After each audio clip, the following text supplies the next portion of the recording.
building project at your house, you might want the pickup truck because you're going to be running a load of crap from your garden to the tip. But then the winter comes around and you want an SUV, you want to stay cozy and warm, and then here comes the summer. So let's open up the back and head off to the seaside. It's fantastic, and you can do this all in your own garage. Couple more bits to point out, like the front.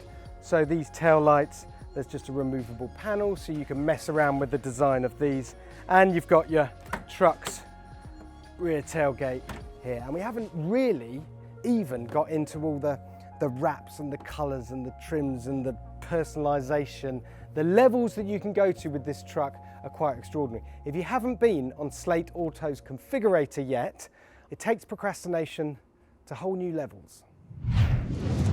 The trucks will be built in a retrofitted printing factory in Warsaw, Indiana, roughly a quarter of the size of Tesla's Fremont factory, but the target is to eventually employ 2,000 people and churn out 150,000 trucks a year. Production hell awaits then, but because each truck that pops out is identical, chances are they'll ramp up a lot faster than Tesla did. Welcome everyone to the interior of the Slate. And what is it about absolutely bare bones basic interiors that's just so appealing? I absolutely love it immediately. But let me take you through all the stuff that isn't here. First of all, manual wind-up windows. So good. When's the last time you experienced those? Some of you probably never even used them. So it comes out the factory as standard with wind down windows, but you can add in electric windows as an aftermarket accessory. In fact, you could, in theory, just have one window electric and one window wind up. So treats for the driver and basics for the passenger. And then we move here across the dash to the steering wheel in front of me. Not a lot to talk about. There are a few buttons over here. Of course, they're not working yet because this is an early prototype. We're still a year and a half away from first deliveries. But you can see here that there is intention of having cruise control. You've got a few simple buttons down here. One for opening the frunk, a button for turning the ESC off. Oh yes, rear wheel drive and ESC off. Skids ahoy in the $20,000 Slate. The seats, by the way, absolutely zero bolstering. They're very, very flat, but they are quite comfy and they actually look rather good with this kind of funky grey fabric they've got on here. So there is a screen in this interior, one teeny tiny screen behind the wheel there. Super simple. It tells you what your speed is, it tells you what your range is and your battery level that's left, and there's a how many miles you've done in total, and then also a gear selector here with reverse, neutral, drive and park. Super simple. Get over to the middle of the dash. Normally you would find a screen here, wouldn't you? Or an array of screens in most modern cars, but no, nothing of that. There's simply a mount here where you can add your phone. There we go.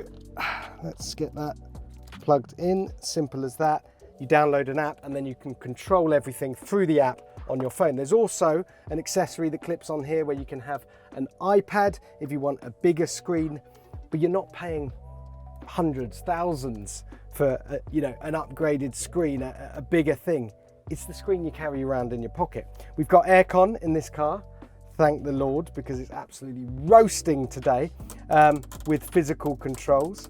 We like that a lot. Tons of space down here. There's going to be all sorts of accessories with big center console and boxes, etc. But who needs it? You got space for 4 massive drinks down here, all your stuff here, and you can even put a decent sized bag up there.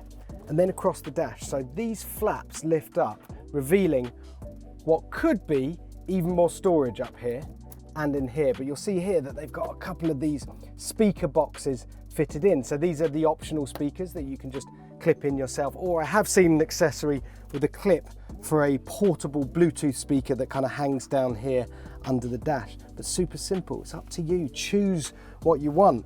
And that's about all there is to talk about in here, if I'm honest. But as I said, I love it. The materials are a bit scratchy, a bit hard, a bit cheap, but this is a prototype. They're going to get slightly softer, slightly better grade materials as it gets nearer to production. But honestly, I don't mind it. I don't mind cheap feeling materials when a car is cheap. It's honest. It's what it's supposed to do. They feel hard wearing. The whole car feels solid and heavy and well built to last. And the other thing that they haven't skimped on in this car is safety, which is nice to hear. So you still get 8 airbags, you get a forward collision warning and an auto braking system. Smashing. Right, time to have a poke around the design studio, generally get in the way and see what else we can find. Okay, so we're inside Slate's West Coast design studio. I believe we're the first people to ever be inside here. And that noise you can hear coming from behind the camera, that is the 3D printing machine. It is running overtime, we're told, 18 hours a day. They are constantly prototyping, producing new parts and accessories, constantly experimenting with different bits that they can add onto the car. So you have to excuse the noise, or perhaps, Charlie, you can do something clever and just AI that away. Right, what can we show you? We're just gonna have a poke around really and see what's lying about. So this is a model, but as you can probably see, this is the SUV version. So the exact same truck as the orange one that we've been filming with outside. The only difference being that it's got this SUV add-on on the back. In fact, this one is mocked up as the commercial version, hence the blacked out window. The passenger version would have glass here and you'll be able to see that 3-seater rear bench through there. It looks absolutely brilliant. It looks seamless. It looks like it was designed to have this back on all along, which is the genius of it. This has got the slightly chunkier tyres. Again, I'm not sure how much off-roading you're going to be doing in this car, seeing as it's rear-wheel drive only, but they don't half look good.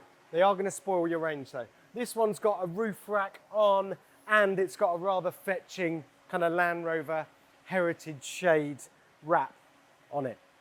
There's something over there I want to show you as well. Have a look at this. No, it's not a kid's version of the truck. It's actually just a little mock-up. This is the Fastback version, so you'll see the only difference really being that slanted rear screen. Never really understood why someone would choose this over a more practical SUV or a pickup truck. It's a style thing, right? I have to say, it doesn't look terrible. I think that's because it stays as a 3-door, so you get that kind of more interesting 3-door sportier coupe style look. So these are 3D printed sections, I think, for the rear taillights. So I mentioned earlier how you've literally got 4 screws. Any numpty could do this. You can take these off and then you can give the back of your car a different look. Like that. Very neat, very fun indeed. There's another truck over here. So this is, of course, the 2-seater single cab pickup truck configuration. Bit different to the orange one outside because it doesn't have the tower bars on it. You got a little roof rack up here. This just shows probably more traditional pickup truck setup with a load cover on the back and a very interesting wrap. I think this is one of a handful of vehicles that you may have seen Slate Auto parked around in various places just to create kind of a bit of viral buzz before the big reveal, hence the LOL wraps that they got on the side. Taxidermy my family. Lovely. I'm not sure how much we're supposed to be poking around here, but no one seems to be stopping us. So there's some interesting drawings on the walls. These are quite early design studies and concepts for the interior, and you can see how they were thinking about the way that you accessorize the interior quite early on. So all these details aren't bang on the production car that we were playing around with outside, but you can see, let's get this roof rack out of the way, ideas for sort of big center console boxes. This is the speaker in the dash. You can see this one comes out. This is the Bluetooth speaker that we talked about that sits in a cradle. Here you've got an iPad for a screen, here with the phone and another screen next to it. The options are endless really. And here, this is a design wall that they started mucking around with the different combinations of colors and decals and wraps and body styles that you could have. And then they quickly realized that actually there were so many customization options that customers were potentially going to be drowning in choice. I know I am. If I'm faced with a configurator and there's just too much choice, I don't know where to start. So you'll see if you go on there, I think there's about 25 starter packs. So you can play around with themes that they've already created or just start from scratch and do your own one. This is a very cool exploded image. So you can see there's the base truck as it comes out the factory. This is the open back kind of beach buggy. There's a good picture up there in a minute, I'll show you. These are the tower bars we saw on the orange truck. This is the fastback section that clips on. This is the SUV section that sits on the back. Very clever indeed. And moving along here, just a bit of fun with the colours and trims. You can see how you can muck around with the wheels here, with the decals. This one for an eco landscaping company. This one's quite interesting, the Adventurer, so a more kind of off-roady style. As I said, I don't think you're going to be going on any expeditions across the wilderness in this truck because the range isn't fantastic and it's only two-wheel drive. But it certainly looks the part for an expedition down to your local Starbucks. A couple of things here. So yeah, here's the open back version. If you live somewhere like California, great thing for going down to the beach in. And you can see here on the front as well. So this is the different, they've got kind of sunrise style covers for the lights and a California Republic 3D printed front grille. So you can muck around with it any way you want. A few ideas for the fastback version. I have to say I quite like this kind of stealth model at the top. Blue one, silver one here. Ideas for a florist flower truck. I think the idea is eventually you can even 3D print a load of these parts at home if you've got your own printer of sufficient quality. But what I like is you've got all these options, right, to express yourself, as they so often say, but you don't have to get it right first time. You don't spec a car once and then you have to live with it. Say you don't like your choice of wrap or grille or wheels, well, just rip it off, order some more and start again. As far as I can tell, there are 3 reasons why Slate appears to be a startup that's going to stick around. Number 1, they've got financial backing from Mr. Jeff Bezos. Apparently he's got a few quid. Number 2, the idea itself. It's simple, it's elegant, it's brilliant. It's basically all about minimizing manufacturing complexity and maximizing customization and fun for the customer. And number 3, well, this is an American car. It's designed and engineered in America. It's going to be built in America using largely US components. And while Mr. Trump is handing out tariffs like candy, that puts them in a very strong position. I did ask, is it going to come to the UK and to Europe? And I was told, never say never. Well, I bloody hope it does. I want one of these.